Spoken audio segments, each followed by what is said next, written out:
Good evening, yet again, people of Earth.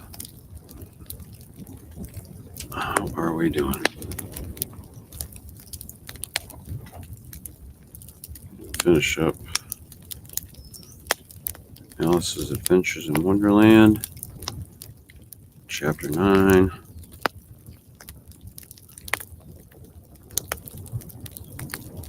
Go here in just a second. I don't cough my face off this. Do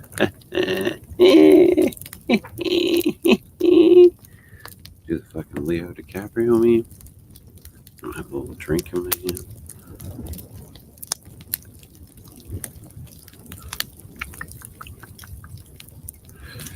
Everybody's having a good night.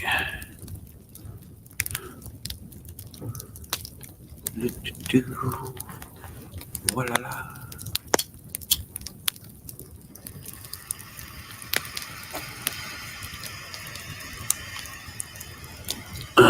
Last we left Alice, they were debating how to cut off the Cheshire Cat's head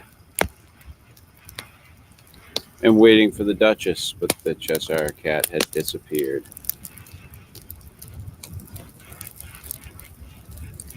So I will jump back into that, like I said, momentarily.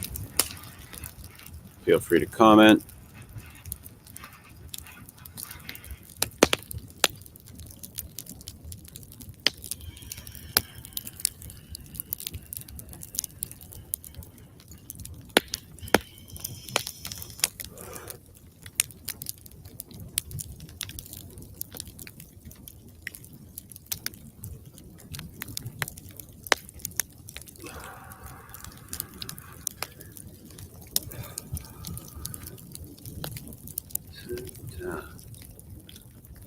Right. Swap things around here.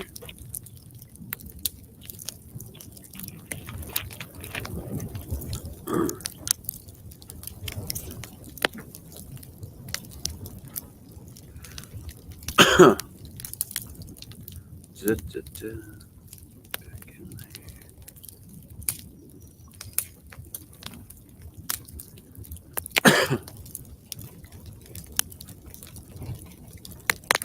Chapter 9, The Mock Turtle Story. You can't think how glad I am to see you again, you dear old thing, said the Duchess as she tucked her arm affectionately into Alice's, and they walked off together. Alice was very glad to find her in such a pleasant temper, and thought to herself that perhaps it was only the pepper that had made her so savage when they met in the kitchen. When I'm Duchess, she said to herself, not in a very hopeful tone though, I won't have any pepper in my kitchen at all. Soup does very well without. Maybe it's always pepper that makes people hot-tempered, she went on, very much pleased at having found out a new kind of rule. And vinegar that makes them sour, and chamomile that makes them bitter, and barley sugar and such things that make children sweet-tempered. I only wish people knew that. Then they wouldn't be so stingy about it, you know? She had quite forgotten the Duchess by this time, and was a little startled when she heard her voice close to her ear. You're thinking about something, my dear, and that makes you forget to talk. I can't tell you just now what the moral of that is, but I shall remember it in a bit. Perhaps it hasn't one, Alice ventured to remark. Tut, tut, child, said the Duchess. Everything's got a moral, if only you can find it. And she squeezed herself up closer to Alice's side as she spoke. Alice did not much like keeping so close to her, first because the Duchess was very ugly, and secondly because she was exactly the right height to rest her chin upon Alice's shoulder, and it was an uncomfortably sharp chin. However, she did not like to be rude, so she bore it as well as she could. The game's going on rather better now, she said, by way of keeping up the conversation a little. 'Tis so, said the Duchess, and the moral of that is, oh, 'tis love that makes the world go round. Somebody said, Alice whispered, that is done by everybody minding their own business. Ah, well, it means much the same thing, said the Duchess, digging her sharp little chin into Alice's shoulder as she added, and the moral of that is, take care of the sense, and the sounds will take care of themselves. How fond she is of finding morals in things, Alice thought to herself. I dare say you're wondering why I don't put my arm around your waist, the Duchess said after a pause. The reason is that I'm doubtful about the temper of your flamingo. Shall I try the experiment? He might bite, Alice cautiously replied, not feeling at all anxious to have the experiment tried. Very true, said the Duchess. Flamingos and mustards both bite, and the moral of that is birds of a feather flock together. Only mustard isn't a bird, Alice remarked. Right as usual, said the Duchess. What a clear way you have of putting things. It's a mineral, I think, said Alice. Of course it is, said the Duchess, who seemed ready to agree to everything that Alice said. There's a large mustard mine near here, and the moral of that is, the more there is of mine, the less there is of yours. Oh, I know, exclaimed Alice, who had not attended to this last remark. It's a vegetable. It doesn't look like one, but it is. I quite agree with you, said the Duchess. And the moral of that is, be what you would seem to be. Or if you'd like it put more simply, never imagine yourself not to be otherwise than what it might appear to others that what you were or might have been was not otherwise than what you had been would have appeared to them to be otherwise. I think I should understand that better, Alice said very politely, if I had written it down, but I can't quite follow it as you say it.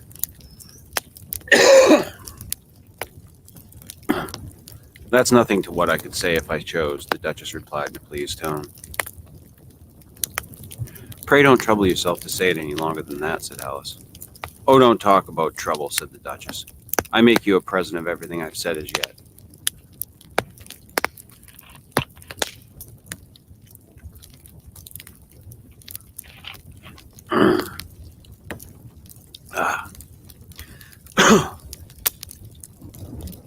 A cheap sort of present, thought Alice. I'm glad they don't give birthday presents like that. But she did not venture to say it aloud. Thinking again, the Duchess asked with another dig of her sharp little chin. I've a right to think, said Alice sharply, for she was beginning to feel a little worried. Just about as much right, said the Duchess, as pigs have to fly. But here, to Alice's great surprise, the Duchess's voice died away, even in the middle of her favorite word, moral, and the arm that was linked into hers began to tremble. Alice looked up, and there stood the Queen in front of them with her arms folded, frowning like a thunderstorm.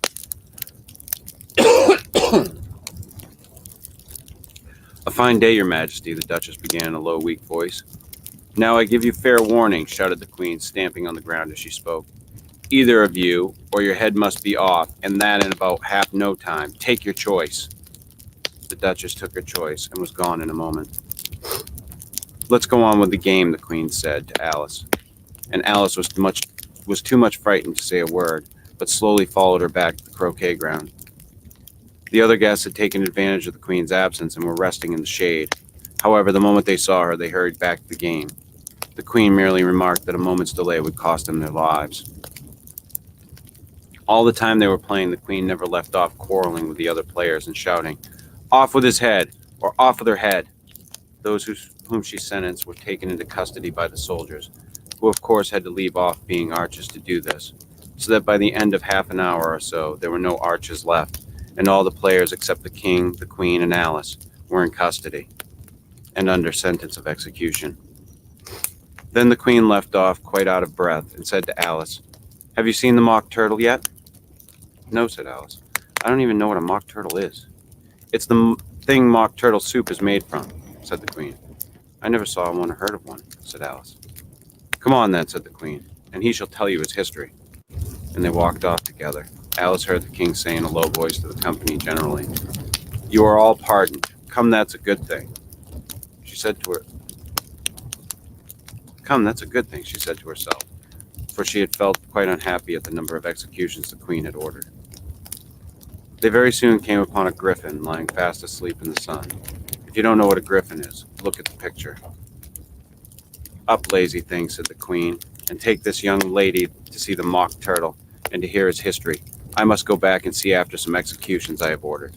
And she walked off, leaving Alice alone with the griffin.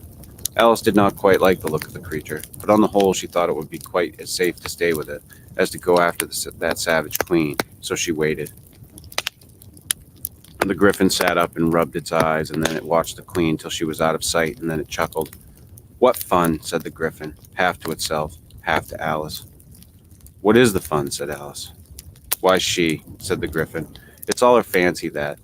They never executes nobody, you know. Come on. Everybody says come on here, thought Alice as she went slowly after it. I never was so ordered about in all my life. Never. They had not gone far before they saw the mock turtle in the distance, sitting sad and lonely on the little ledge of rock.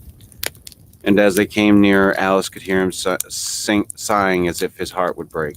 She pitied him deeply. What is his sorrow? She asked the Griffin, and the Griffin answered very nearly in the same words as before. It's all his fancy that he hasn't got no sorrow, you know. Come on. So they went up to the mock turtle, who looked at them with large eyes full of tears, but said nothing.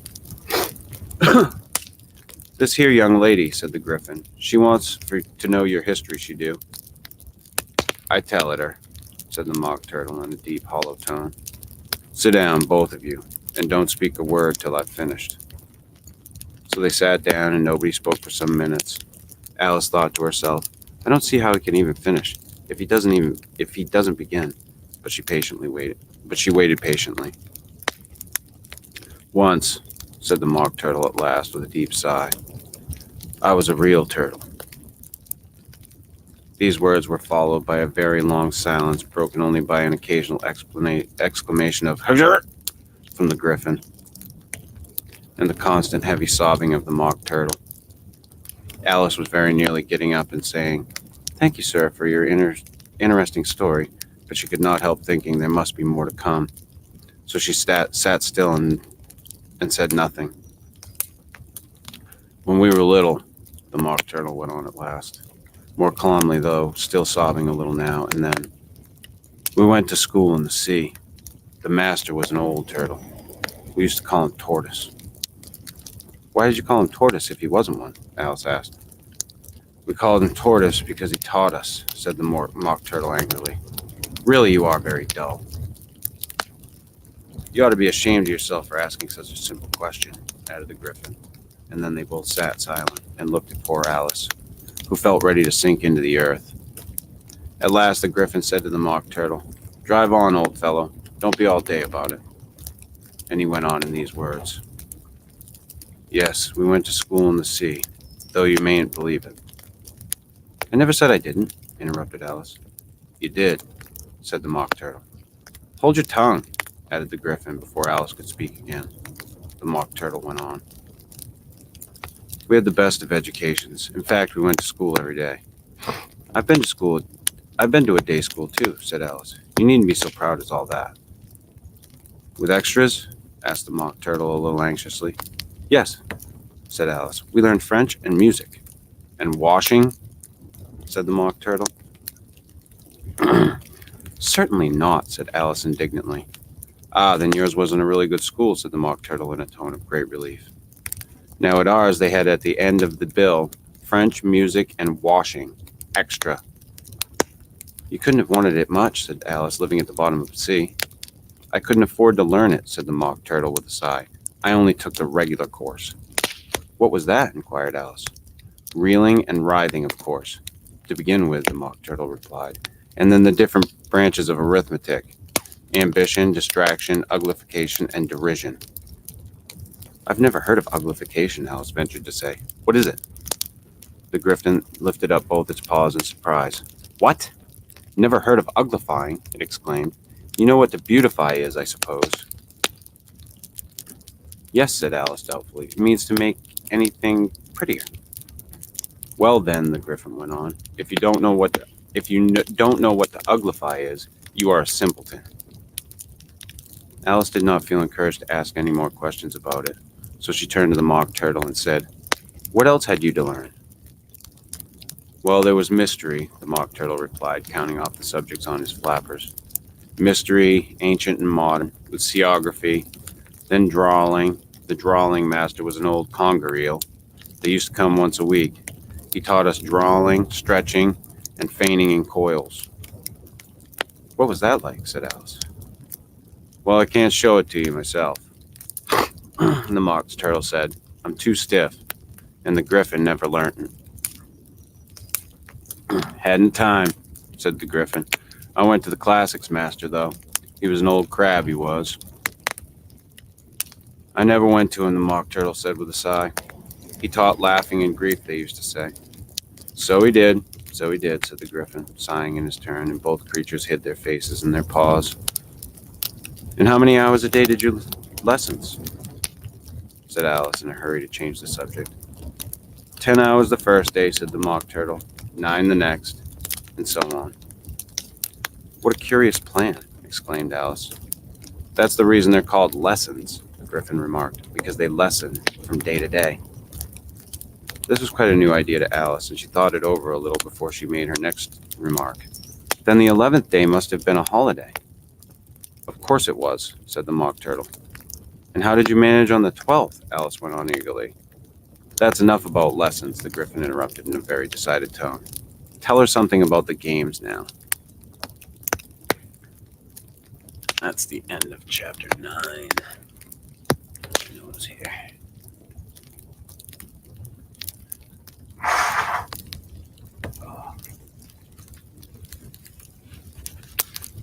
Kirk Brown says, thank you. Oh, you're welcome, Kirk.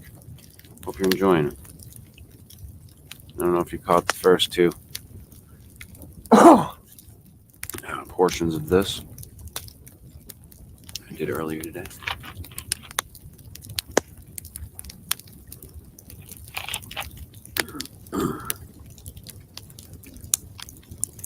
Hopefully the dogs can remain quiet for the rest of it.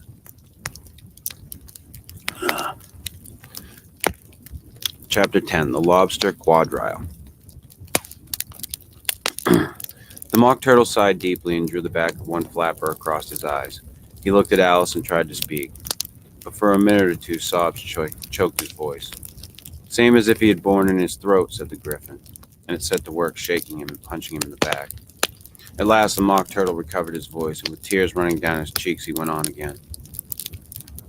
You may not have lived much under the sea. I haven't, said Alice. And perhaps you were never even introduced to a lobster. Alice began to say, I once tasted, but checked herself hastily and said, no, never. So you can have no idea what a delightful thing a lobster quadrille is. No, indeed, said Alice. What sort of dance is it? Why, said the Griffin, you first form into a line along the seashore. 2 lines, cried the Mock Turtle. Seals, turtles, salmon, and so on. Then, when you've cleared all the jellyfish out of the way. That generally takes some time, interrupted the Griffin. You advance twice, each with a lobster as a partner, cried the Griffin. Of course, the Mock Turtle said. Advance twice, set to partners. Change the lobsters and retire in the same order, continued the Griffin. Then you know, the Mock Turtle went on. You throw the lobster, shouted the Griffin, with a bound into the air. As far out to the sea as you can. Swim after them, screamed the Griffin. Turn a somersault in the sea, cried the Mock Turtle, capering wildly about.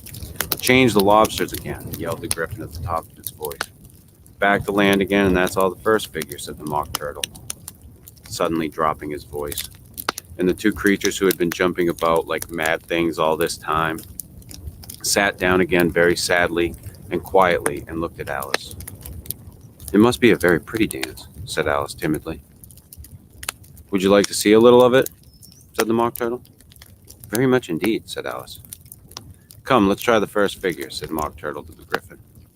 We can do without lobsters, you know. What shall sing? Oh, you sing, said the Griffin. I've forgotten the words.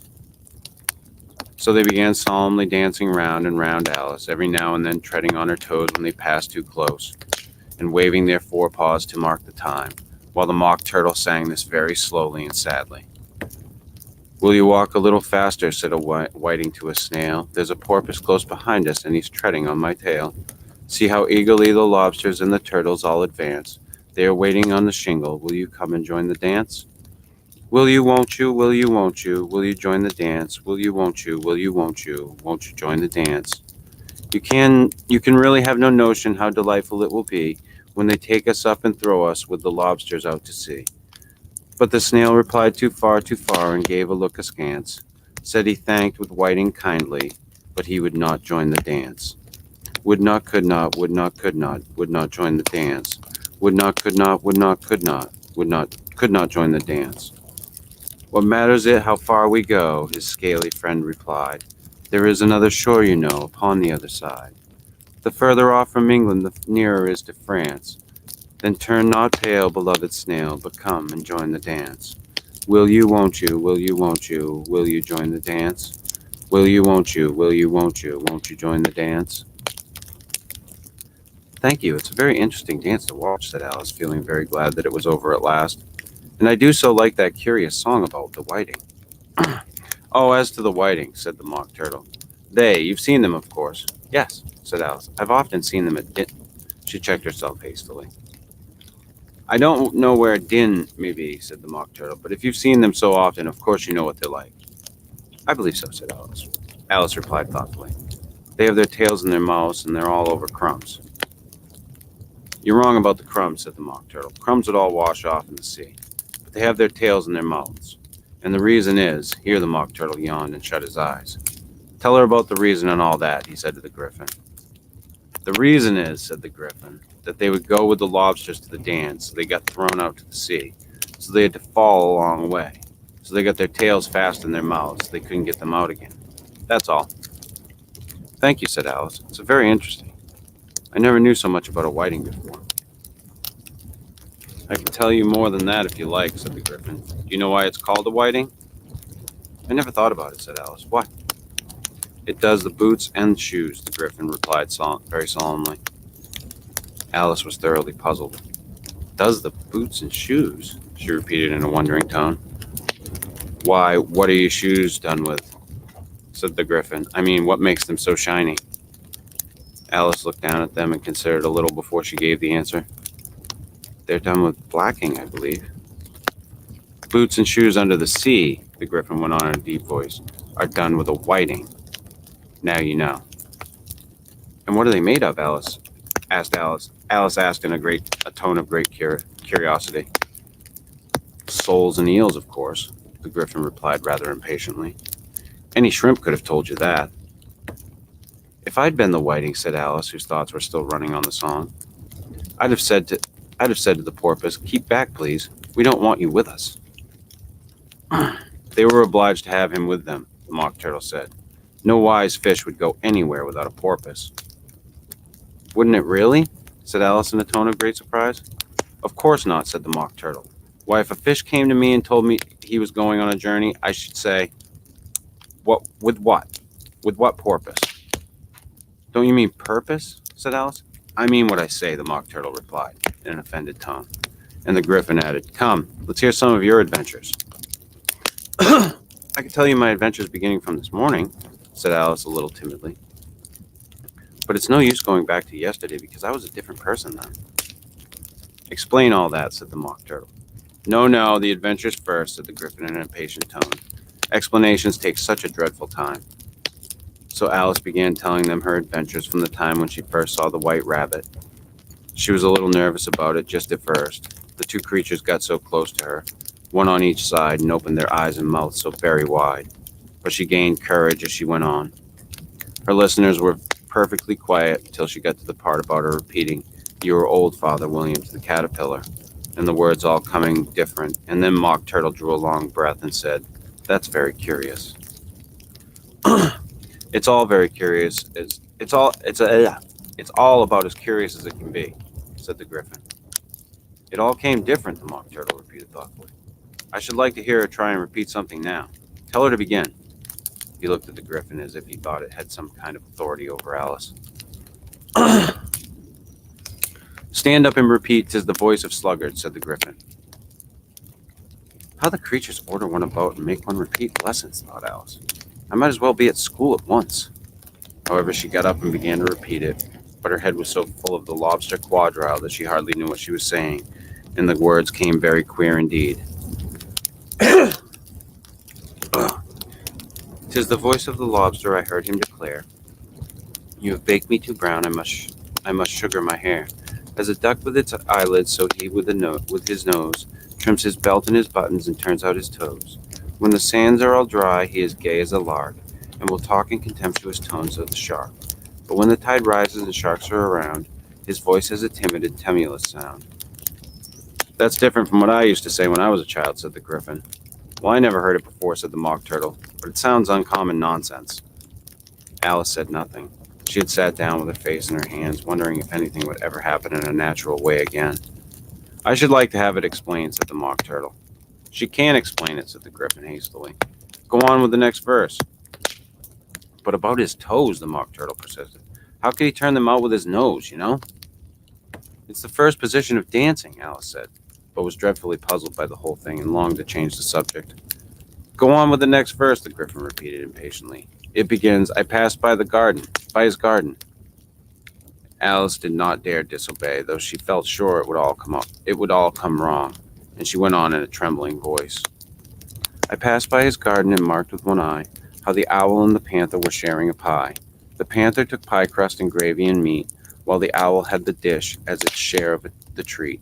When the pie was all finished, the owl, as a boon, was kindly permitted to pocket the spoon, while the panther received knife and fork with a growl, and concluded the banquet by... What is the use of repeating all that stuff, the Mock Turtle interrupted, if you don't explain it as you go on? It's by far the most confusing thing I ever heard. Yes, I think you better leave off, said the Gryphon, and Alice was only too glad to do so. Shall we try another figure of the lobster quadrille? The Gryphon went on. Or would you like the Mock Turtle to sing you a song? Oh, a song, please, if the Mock Turtle would be so kind, Alice replied, so eagerly that the Gryphon said in a rather offended tone, No accounting for tastes. Sing her turtle soup, will you, old fellow? The Mock Turtle sighed deeply and began in a voice sometimes choked with sobs to sing this. Beautiful soup, so rich and green, waiting in a hot tureen. Who for such dainties would not stoop? Soup of the evening, beautiful soup. Soup of the evening, beautiful soup. Beautiful soup. Beautiful soup. Soup of the evening, beautiful, beautiful soup. Beautiful soup, who cares for the fish, game, or any other dish? Who would not give all else for two? Pennyworth only of beautiful soup. Pennyworth only of beautiful soup. Beautiful soup. Beautiful soup. Soup of the evening. Beautiful, beautiful soup.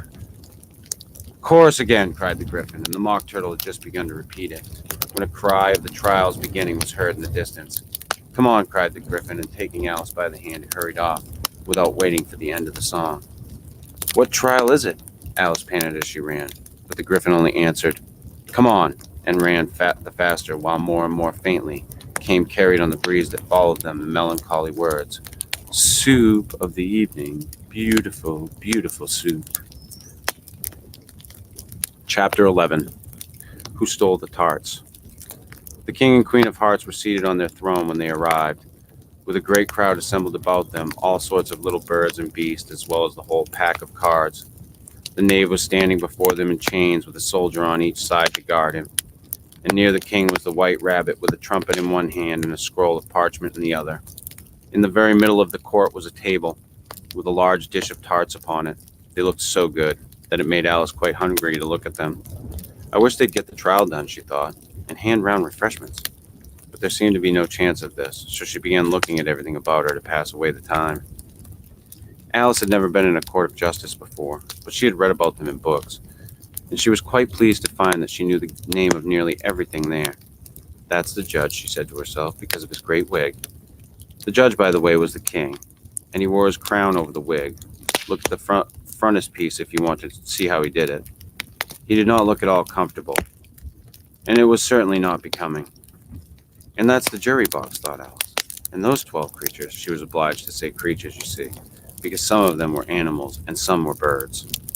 I suppose there are jurors.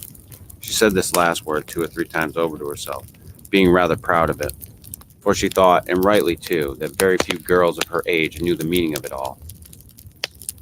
at all. However, jurymen would have done just as well. The 12 jurors were all writing very busily on slates. What are they doing? Alice whispered to the Gryphon. They can't have anything to put down yet before the trial's begun. They're putting down their names, the Gryphon whispered in reply, for fear they should forget them before the end of the trial. Stupid things, Alice began in a loud, indignant voice, but she stopped hastily, for the white rabbit cried out, Silence in the court! Then the king put on his spectacles and looked anxiously round to make out who was talking. Alice could see as well as if she were looking over their shoulders that all the jurors were writing down stupid things on their slates, and she could even make out that one of them didn't know how to spell stupid, and that he had to ask his neighbor to tell him. A nice muddle their slates will be in before the trial's over, thought Alice. One of the jurors had a pencil that squeaked. This, of course, Alice could not stand, and she went round the court and got behind him, and very soon found an opportunity of taking it away. She did it so quickly that the poor little juror, it was Bill the lizard, could not make out at all what had become of it. So after hunting about for it, he was obliged to write with one finger for the rest of the day. And this was of very little use, as it left no mark on the slate. "Harold, read the accusation," said the king. On this, the white rabbit blew 3 blasts on the trumpet, and then unrolled the parchment scroll and read as follows. "The Queen of Hearts, she made some tarts, all on a summer day. The Knave of Hearts, he stole those tarts and took them quite away." "Consider your verdict," the king said to the jury. Not yet, the rabbit hastily interrupted. "There's a great deal to come before that." "Call the first witness," said the king. And the white rabbit blew 3 blasts on the trumpet and called out, "First witness!" The first witness was the Hatter. He came in with a teacup in one hand and a piece of bread and butter in the other. "I beg pardon, your majesty," he began, "for bringing these in, but I hadn't quite finished my tea when I was sent for." "You ought to have finished," said the king. "When did you begin?" The Hatter looked at the March Hare, who had followed him into the court, arm in arm with the Dormouse. 14th of March, I think it was," he said. 15th, said the March Hare. 16th, added the Dormouse. "Write that down," the king said to the jury. And the jury eagerly wrote down all 3 dates on their slates, and then added them up and reduced the answer to shillings and pence. "Take off your hat," the king said to the Hatter. "It isn't mine," said the Hatter. "Stolen!" the king exclaimed, turning to the jury, who instantly made a memorandum of the fact. "I keep them to sell," the Hatter added as an explanation. "I've none of my own. I'm a Hatter." Here the queen put on her spectacles and began staring at the Hatter, who turned pale and fidgeted. "Give your evidence," said the king, "and don't be nervous or I'll have you executed on the spot." This did not seem to encourage the witness at all. He kept shifting from one foot to the other, looking uneasily at the queen, and in his confusion he bit a large piece out of his teacup instead of the bread and butter. Just at this moment, Alice felt a very curious sensation, which puzzled her a good deal until she made out what it was. She was beginning to grow larger again, and she thought at first she would get up and leave the court, but on second thoughts, she decided to remain where she was as long as there was room for her. "I wish you wouldn't squeeze so," said the Dormouse, who was sitting next to her. "I can hardly breathe."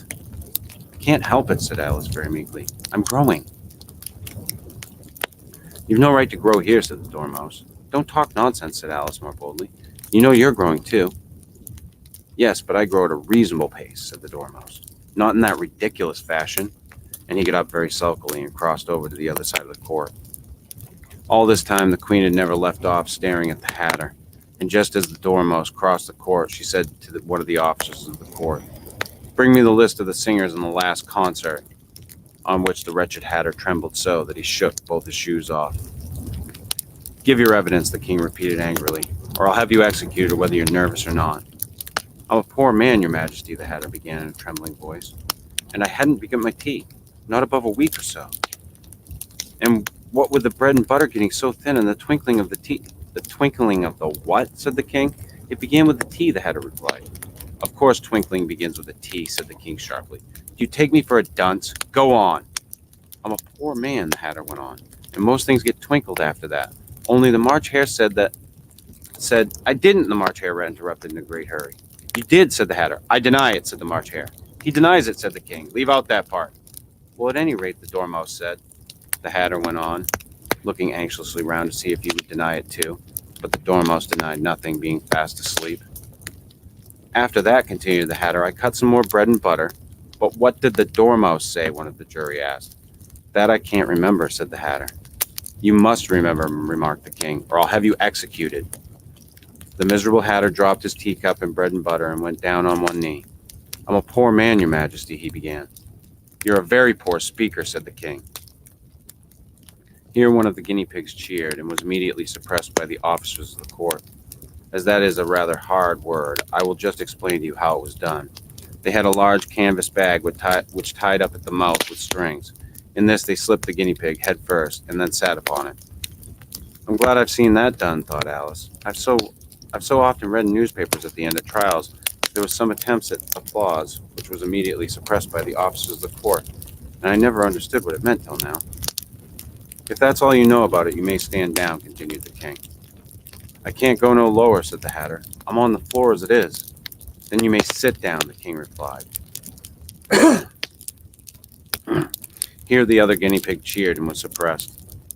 Come, that finished with the guinea pigs, thought Alice. Now we shall get on better. I'd rather finish my tea, said the Hatter, with an anxious look at the queen, who was reading the list of singers. You may go, said the king, and the Hatter hurriedly left the court without even waiting to put his shoes on.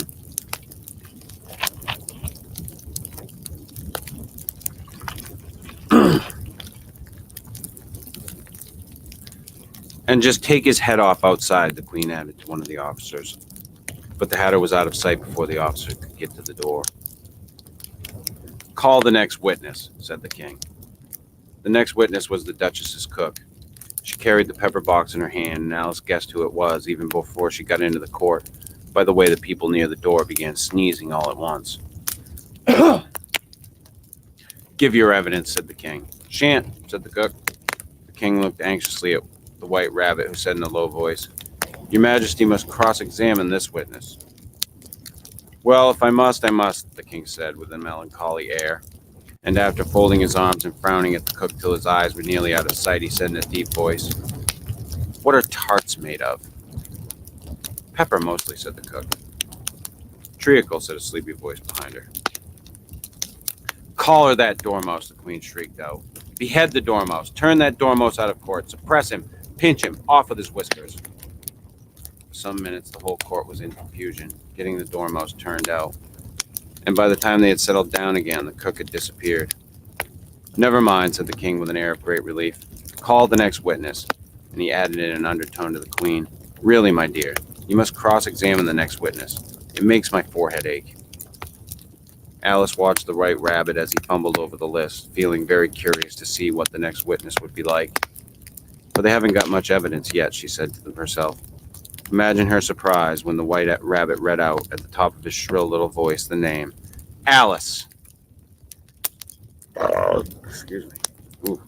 Oh, it's 12 chapters. Well, maybe more. I don't know. Chapter 12. Alice's Evidence. Here, cried Alice, quite forgetting in flurry a moment how large she had grown in the last few minutes, and she jumped up in such a hurry that she tipped over the jury box with the edge of her skirt, upsetting all the jurymen onto the heads of the crowd below. And there they lay sprawling about, reminding her very much of a globe of goldfish she had accidentally upset the week before. Oh, I beg your pardon, she exclaimed in a tone of great dismay, and began picking them up again as quickly as she could, for the accident of the goldfish kept running in her head, and she had a vague sort of idea that they must be collected at once and put back into the jury box or they would die. The trial cannot proceed, said the king in a very grave voice, until all the jurymen are back in their proper places. All, he repeated with great emphasis, looking hard at Alice as he said do.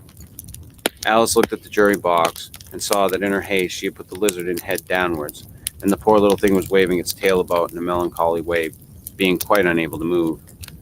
She soon got it out again and put it right. Not that it signifies much, she said to herself. I should think it would be quite as much use in the trial one way up as the other.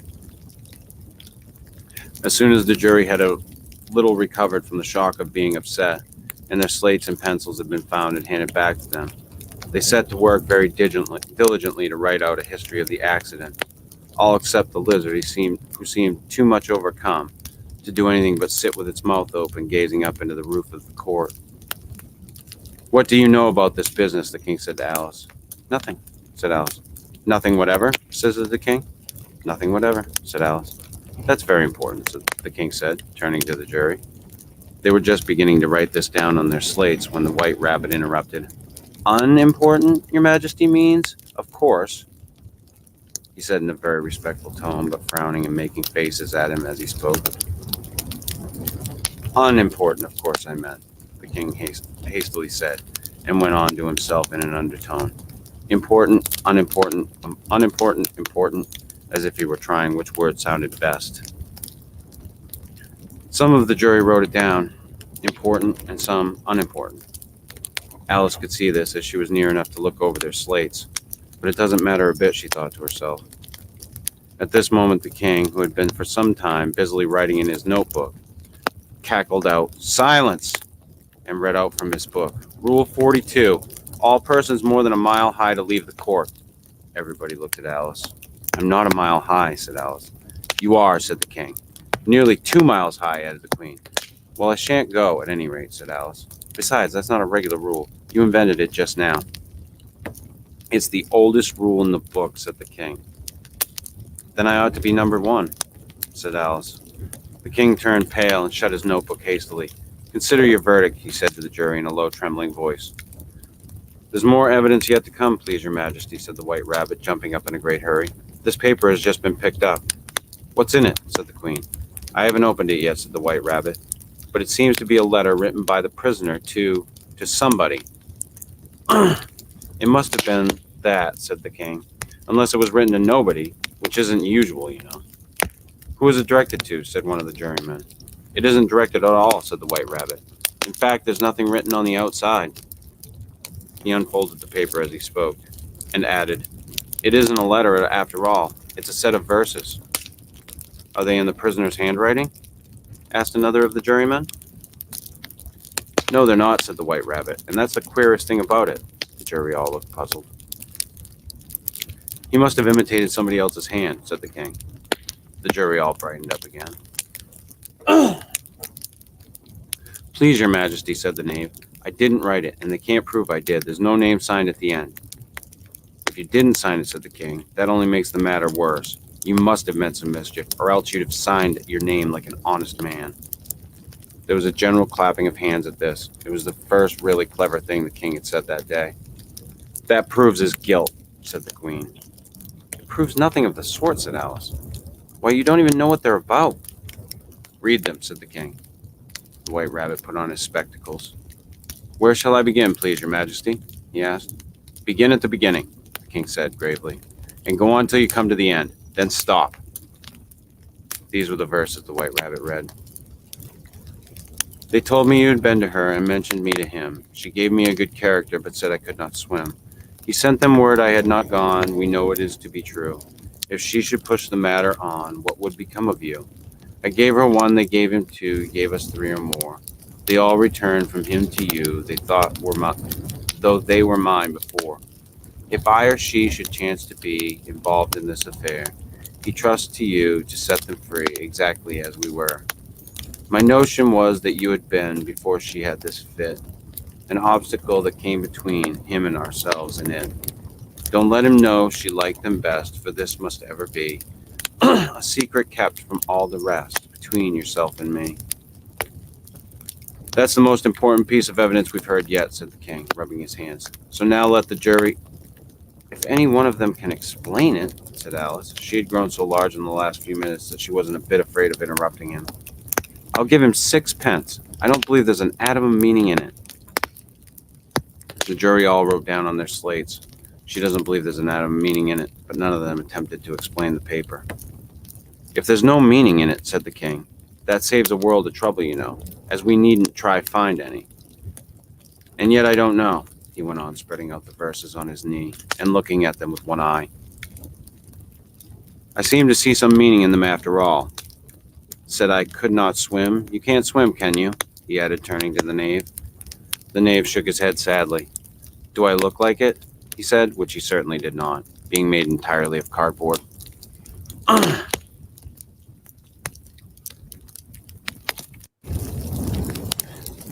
"All right, so far," said the king, and he went on muttering over the verses to himself.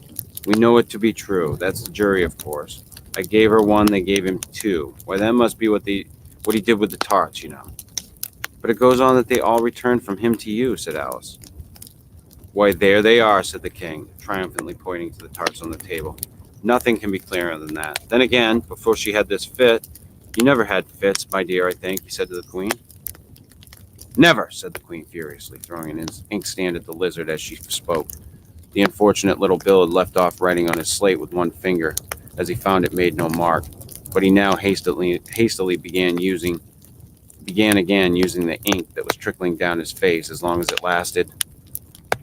"Then the words don't fit you," said the king, looking round the court with a smile. There was a dead silence. "It's a pun," the king added in an offended tone, and everybody laughed. "Let the jury consider the verdict," the king said, for about the 20th time that day. "No, no," said the queen. "Sentence first, verdict afterwards." "Stuff and nonsense," said Alice loudly. "The idea of having the sentence first." "Hold your tongue," said the queen, turning purple. "I won't," said Alice. "Off with her head," the queen shouted at the top of her voice. Nobody moved. "Who cares for you?" said Alice. She had grown to her full size by this time. "You're nothing but a pack of cards." At this, the whole pack rose up in the air and came flying down upon her. She gave a little scream, half of fright and half of anger, and tried to beat them off, and found herself lying on the bank with her head in the lap of her sister, who was gently brushing away some dead leaves that had fluttered down from the trees upon her face. "Wake up, Alice dear," said her sister. "Why, what a long sleep you've had." "Oh, I've had such a curious dream," said Alice, and she told her sister, as well as she could remember them, all these strange adventures of hers that you have just been reading about. And when she had finished, her sister kissed her and said, "It was a curious dream, dear, certainly, but now run into your tea. It's getting late." So Alice got up and ran off, thinking while she ran, as well she might, what a wonderful dream it had been. But her sister still sat still just as she left her, leaning her head on her hand, watching the setting sun and thinking of little Alice and all her wonderful adventures, till she too began dreaming after a fashion. And this was her dream. First she dreamed of little Alice herself, and once again the tiny hands were clasped upon her knee, and the bright eager eyes were looking up into hers, and she could hear the very tones of her voice, and see the queer little toss of her head to keep back the wandering hair that would always getting into her eyes. And still, as she listened, or seemed to listen, the whole place round her became alive, the strange creatures of her little sister's dream. The long grass rustled at her feet as the white rabbit hurried by. The frightened mouse splashed his way through the neighboring pool. She could hear the rattle of the teacups as the March hare and his friends shared their never-ending meal, and the shrill voice of the queen ordering off her unfortunate guest's execution. Once more the pig baby was sneezing on the Duchess's knee, while plates and dishes crashed around it. Once more the shriek of the griffin, the squeaking of the lizard's slate pencil, and the choking of the suppressed guinea pigs filled the air, mixed up with distant sobs of the miserable mock turtle. So she sat on with closed eyes and half believed herself in Wonderland, though she knew she had but to open them again, and all would change to dull reality. The grass would be only rustling in the wind, and the pool rippling to the waving of the reeds.